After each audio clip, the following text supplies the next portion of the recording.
they called information services. And these were the very beginnings of the World Wide Web.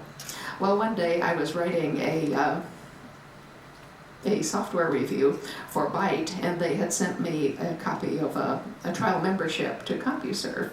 And this allowed me to have 5 free hours. They said, well, this particular software vendor is having a support forum on CompuServe for their software, and they would like you to mention it in your review. I said, fine. So I went and looked, wrote the review. I had 4 hours left. And back then, it cost you $30 an hour to be connected to the internet. So I said, okay, I'm not wasting all this money. What else is here? So I began looking around, and I stumbled into a group of people called the Literary Forum. These were people who liked books. There were some writers there, some professional writers, some who were just beginning, but most people just read books, and they liked to talk about them. So for someone with a full-time job as a university professor, a full-time job as a computer writer, and 3 children under the age of 6, this was the ideal social life. So I immediately signed up and began hanging around here. Well, I'd been there for about a year when I made the decision to write a book. Okay, so the next question was, what sort of book am I going to write? Because I was intending this only for practice, only to learn how. Because no one had shown me how to write, software reviews or PhD papers or anything of this sort. I had just looked at a few examples, I wrote one, and if it didn't look right, I poked it till it did. So I said, well, you've been reading novels for 30-odd years, surely if you write one, you will recognize it. I said, okay. So I read a novel, that the only way to learn to write a novel is actually to write one. But it's not for publication. I'm not going to show it to anyone, so it doesn't matter what kind it is. What's the easiest book I could write? And I thought about that and decided that for me, perhaps historical fiction was the easiest thing to do. Because I was a research professor, I knew my way around a library. Said it seems easier to look things up in books than to make them up. And if I have no imagination, I can steal things from the historical record, which actually works very well. So I said, okay, historical fiction, where shall I set this? Because I have no background in history. One time would do as well as another. So I was thinking, what seems interesting? American Civil War, Italian Renaissance. And I happened to see a really old Doctor Who rerun on public television. Are you all familiar with Doctor Who? Yep. Some, yes. Well, for those who are not smiling, it is a really old, long-running show on British television.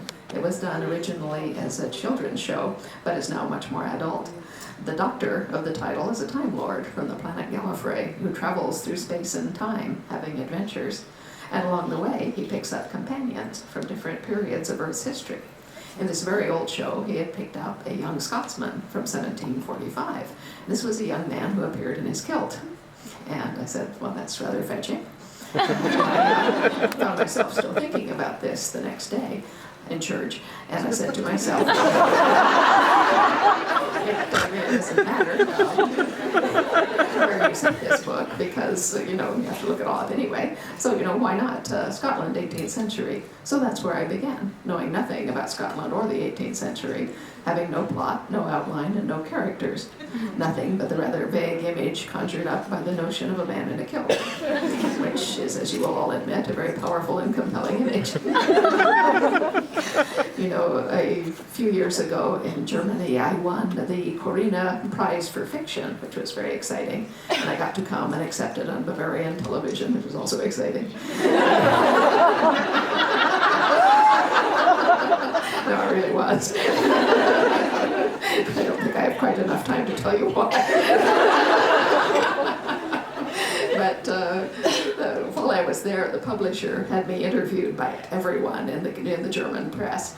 And so toward the end of the week, after interviews every half hour, I was sort of going like this. But I was talking to a nice gentleman from a literary magazine.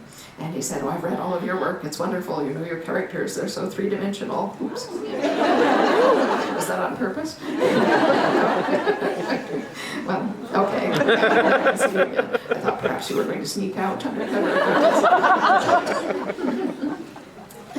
Okay, so anyway, the Bavarian TV and so forth. So anyway, toward the end of this week, I was talking to this nice gentleman who was praising my books, and he was saying, your narrative drive is tremendous, your imagery is just magical.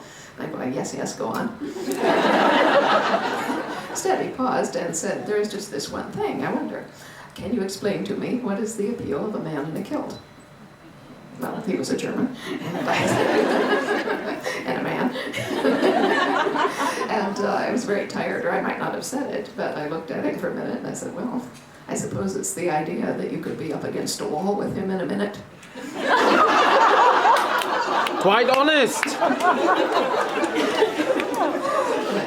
guys really do have good English.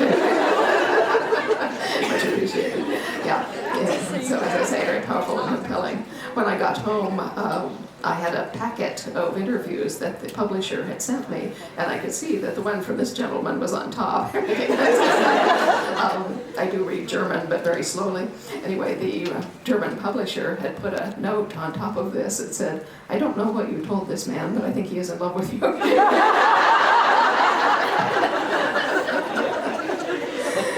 So anyway, so there I was. I had a time and a place and a man in a kilt, that was dreamy.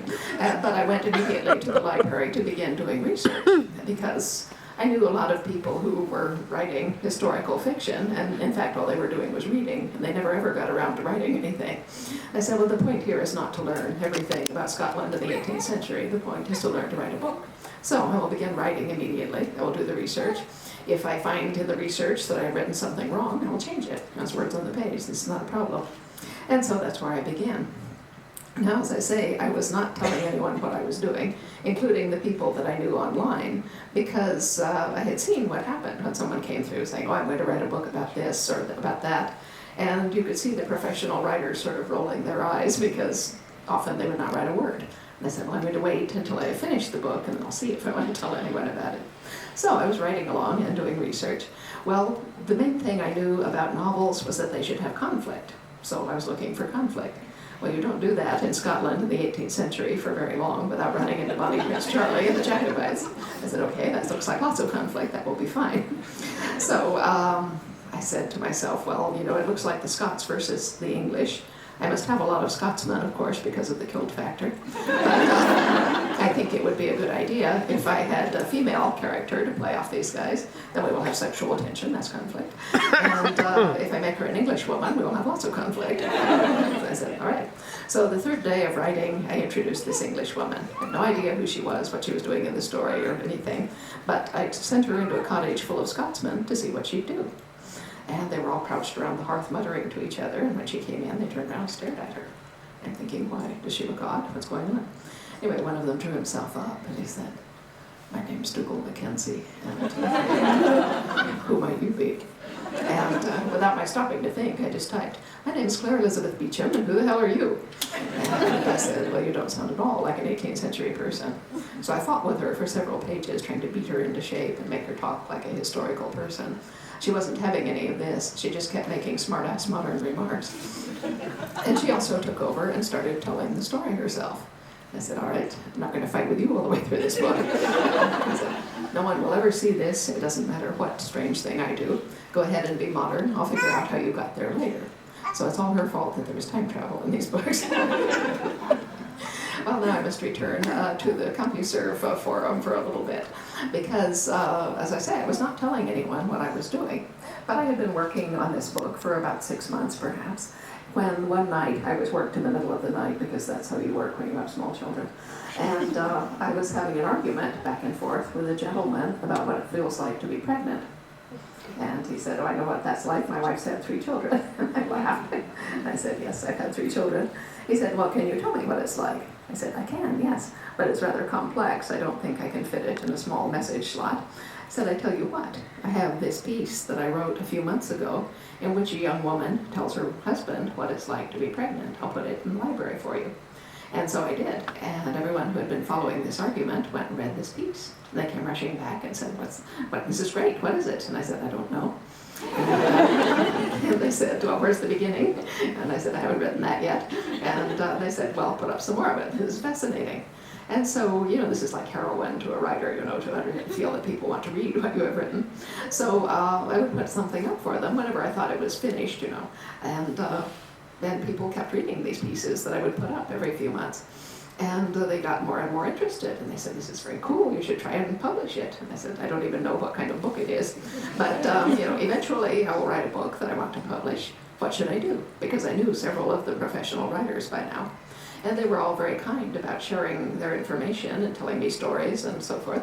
And all of them said, you should get an agent, a literary agent. They said an agent can do two things for you. He or she can get your book read much more quickly in a publishing house than if you are just sending it in by yourself.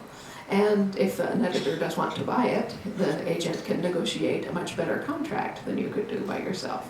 I said, okay, makes sense. How would I find an agent? And they gave me good advice, which mostly boiled down to talk to people who have agents. So I said, fine, we'll do that. So whenever I found myself in conversation with a professional writer, I would ask about agents. You know, do you have one? Where did you meet them? How much do you pay them? Do you think it's worth it? And so forth and so on.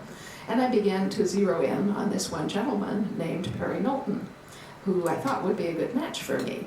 Several friends of mine in the forum had him as their agent, and they all thought he walked on water, which is a good recommendation. And also he represented several best-selling authors whom I'd heard of. I wanted a well-known agent. And also I had learned from my friends that he was not afraid of very long books or of unorthodox books, both of which it had struck me I had. So I thought he might be a good match, but I didn't know